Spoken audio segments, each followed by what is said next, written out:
Bismillahirrahmanirrahim. Assalamualaikum warahmatullahi wabarakatuh. Innal hamdalillah nahmaduhu wa nasta'inuhu wa nastaghfiruh wa na'udzu billahi min sururi anfusina wa sayyiati a'malina man yahdihillahu fala mudilla lahu wa man yudlilhu fala hadiya lahu wa ashhadu an la ilaha illallah wahdahu la syarika lahu wa ashhadu anna Muhammadan abduhu wa rasuluh la nabiyya wa la rasula ba'dah.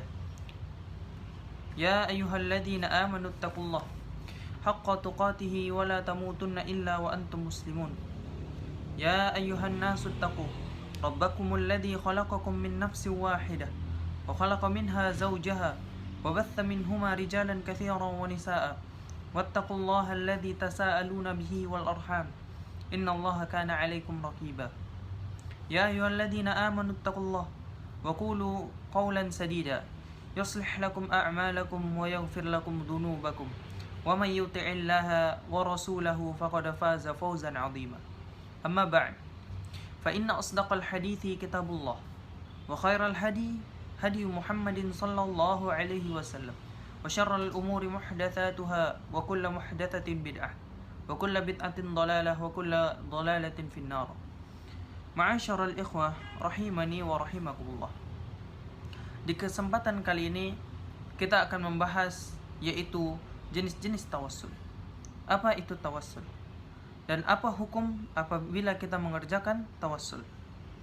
Tawassul itu sendiri terbagi menjadi 3, yaitu tawassul masyru', kemudian tawassul syirki, kemudian bid'i.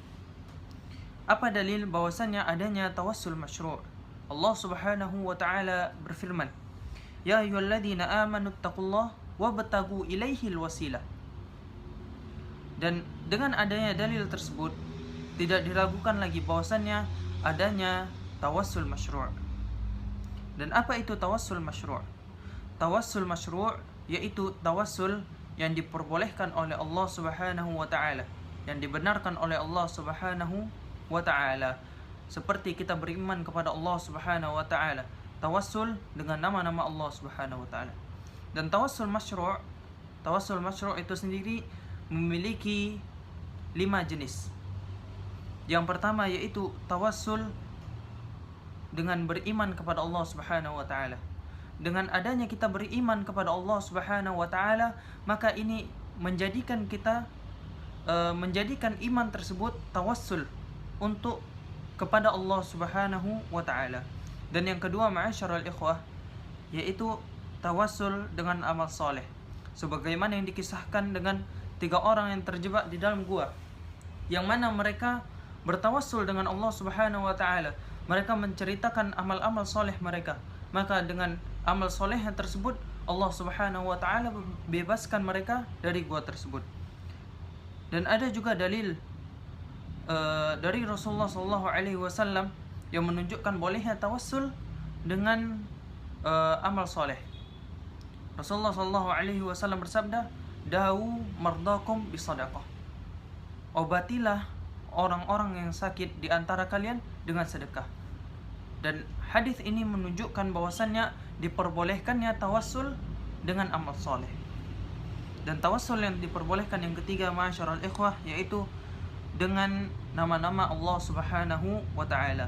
Seperti kita meminta kepada Allah Subhanahu wa ta'ala, Ya Razzaq, Ya Rahman, Ya Karim. Dengan menyebut nama-namanya, maka ini disebut juga dengan tawassul kepada Allah Subhanahu wa ta'ala. Dan ada juga dalilnya, sebagaimana yang disyariatkan apabila ada di malam Lailatul Qadar, kita membaca Allahumma innaka afuun tuhibbul afwa fa'fu anni. Di dalam doa tersebut kita mengucapkan Allahumma innaka afuun, ya Allah, sesungguhnya engkaulah maha pemberi ampunan. Dan tawassul yang diperbolehkan yang keempat yaitu, ma'asyiral ikhwah, tawassul dengan sifat-sifat Allah Subhanahu wa ta'ala. Sebagaimana sabda Nabi sallallahu alaihi wasallam, yang mana Nabi sallallahu alaihi wasallam meminta kepada Allah dengan sifat-sifat Allah. Nabi sallallahu alaihi wasallam bersabda, Allahumma munzilal kitab wa mujriyas sahab.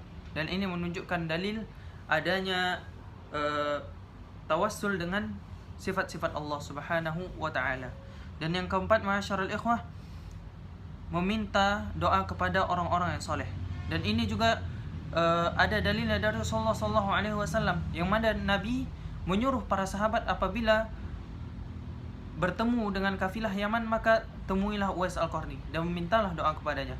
Dan ini dilakukan oleh Umar bin Khattab radhiyallahu taala anhu seketika Umar bin Khattab di masanya yang selalu menunggu kafilah yang dari Yaman. Dan Umar bin Khattab radhiyallahu taala anhu berkata, "Afikum Uwais, afikum Uwais." Seketika Umar bin Khattab menemukan Uwais Al-Qarni, maka Umar meminta doa kepada Uwais Al-Qarni. Dan ada juga yang dilakukan oleh Umar bin Khattab. Seketika itu Umar bin Khattab meminta hujan. Dan Umar bin Khattab bertawassul kepada Abbas. Umar menyuruh Abbas untuk meminta doa kepada Allah Subhanahu wa taala agar diturunkannya hujan. Dan juga tawassul yang ketiga, ma'asyiral ikhwah, tawassul yang kedua yaitu tawassul syirik. Seperti kita meminta doa kepada orang-orang yang telah meninggal. Maka ini dilarang, ma'asyiral ikhwah, bertawassul dengan orang-orang yang telah meninggal, karena mereka sendiri belum tentu bisa memberikan syafaat kepada diri mereka, apalagi memberikan syafaat kepada orang lain. Dan juga tawassul yang ketiga yaitu tawassul bid'i. Tawassul dengan apa-apa yang tidak disyariatkan oleh Allah Subhanahu wa taala. Dan ada pun yang mengatakan, bagaimana dengan Umar bin Khattab radhiyallahu taala anhu yang meminta kepada Abbas agar Abbas berdoa kepada Allah untuk menurunkan hujan. Maka ini jawabannya adalah, Umar ketika itu beliau meminta kepada Abbas doanya Abbas untuk menurunkan hujan. Jadi Umar bin Khattab radhiyallahu taala anhu bertawassul dengan Abbas melalui doanya Abbas, bukan dengan zatnya. Adapun yang dilakukan dengan orang yang di zaman sekarang, yaitu mereka bertawassul dengan zat-zatnya makhluk. Dengan makhluk tersebut mereka bertawassul. Maka ini adalah termasuk tawassul yang bid'ah. Wa sallallahu ala nabiyyina Muhammad wa ala alihi wa sahbihi wa sallam. Wallahu ta'ala a'lam. إذا وجدتم خطأ في كلامي كل ذلك مني ومن الشيطان الرجيم وإذا وجدتم صحيحا فهذا من الله ورسوله سبحانك اللهم وبحمدك أشهد أن لا إله إلا أنت أستغفرك وأتوب إليك. السلام عليكم ورحمة الله وبركاته.